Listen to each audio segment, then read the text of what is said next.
All right, so moving on to some college football. Let's start with we're gonna go through the contenders, and we're simulate like we are the coach of this team. We're in front of the college football playoff committee. The season is over, right? We're gonna assume we'll have some assumptions for each team, but assume you're the coach of the team. You're in front of the committee, and you're making your case.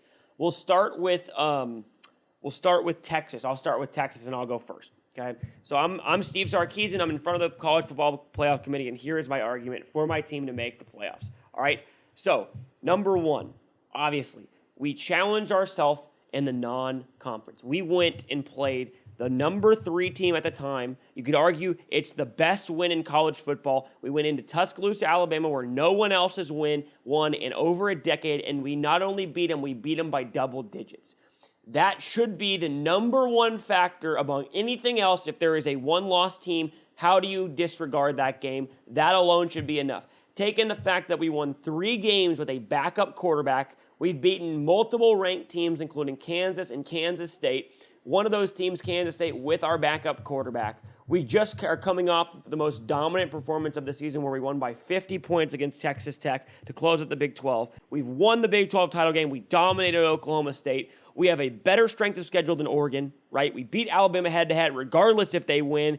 If we don't get in, you are basically telling me that we are not taking into account the games that we play.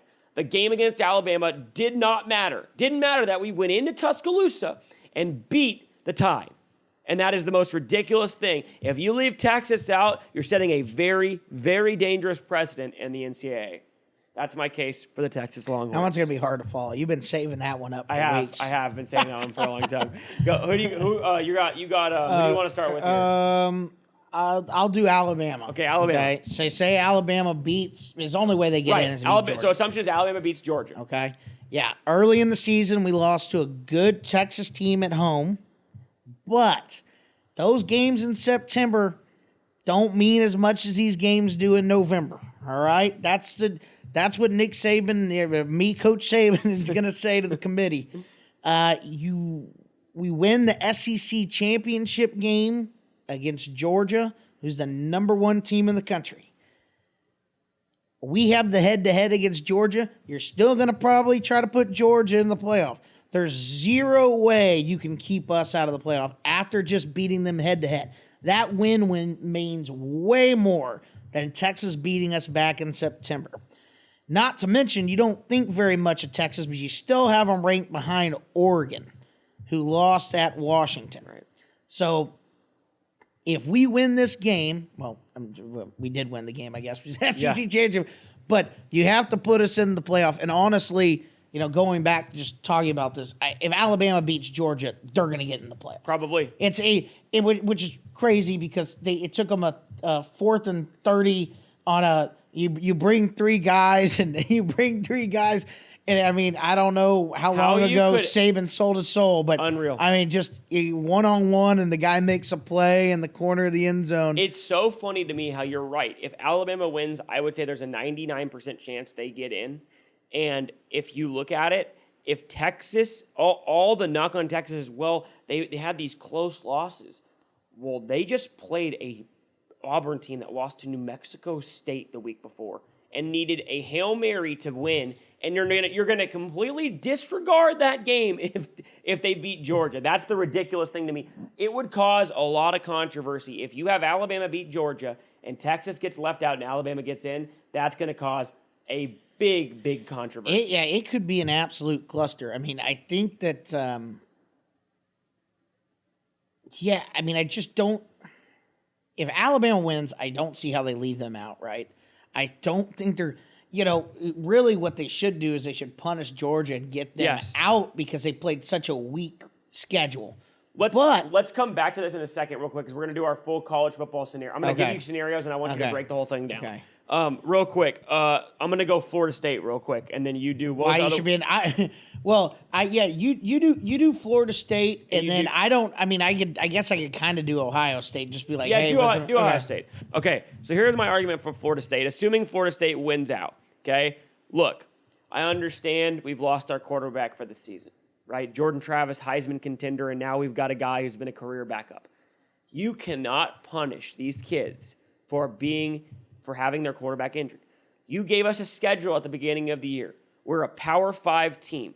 We won every game on our schedule. We challenged ourselves in the non-conference and went in a neutral field. We beat LSU and the guy who's probably going to win the Heisman Trophy. We beat him on a neutral field. We didn't just beat him. We beat him 45-24. We dominated the entire game.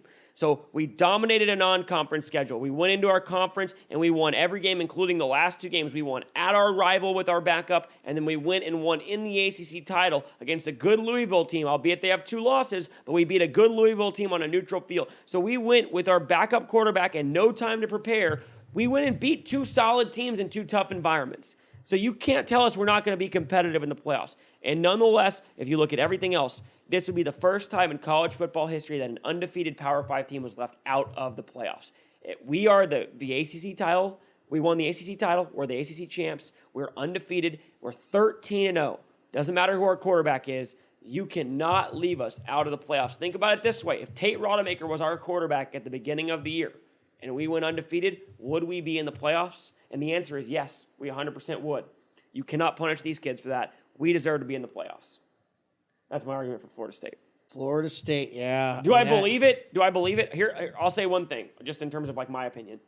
Yeah, this is honestly like as far as like we're talking about it, we'll talk about it in a second. Yeah. But I do think that they deserve to be in. Would I want to see that game? Absolutely fucking not. I would rather see Texas. That's the problem. Yeah, I mean, I can't. Yeah, I don't know. Okay, go but Ohio State. All right. Ohio State, we won every game on our schedule except probably the hardest, the most challenging game so far in college football. We lost to Michigan in a 1-score game. We had the ball on their, 35, 40-yard line going in to score on the last drive to win the game. You can't penalize us for that one loss and put a 1-loss Texas in ahead of us. You have them ranked 5. Well, actually, this is going to be tough. I think basically I can't really make a case because I think Ohio State should be out. So I like that. That's the end of that. That's fair. If we're being honest. I'm glad you said short that. notice. I don't think Ohio State should get in. I'm glad you said that. I know we got the one. I know we got the one win at Notre Dame, which game we should have lost. And we got a 4th and whatever, but Ohio State should not get in. Okay, the well, that was tough for me. Well, no, it would have been much easier for me to do why Florida State should not get in, but we'll talk about it.